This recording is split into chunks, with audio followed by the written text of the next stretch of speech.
At nilalang ng Diyos ang tao ayon sa kanyang sariling larawan. Ayon sa larawan ng Diyos siya nilalang.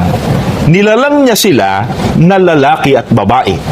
At sila'y binasbasan ng Diyos.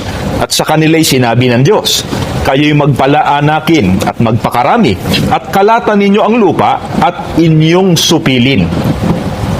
Mga kaibigan po namin, sana po ay napansin po ninyo na bago pa po pinapagsama ng Panginoon Diyos ang unang lalaki at ang unang babae, sila po ay binasbasan o ikinasal muna niya. Sa makatwid po, labag sa kalooban po ng ating Panginoon Diyos na magsama sa iisang bubong bilang mag-asawa ang isang lalaki at babae na hindi naman po kasal. Ang kasal po, kung gayon, ay isang banal at sagradong institusyon sapagkat ang Panginoong Diyos po mismo ang nagtatagpo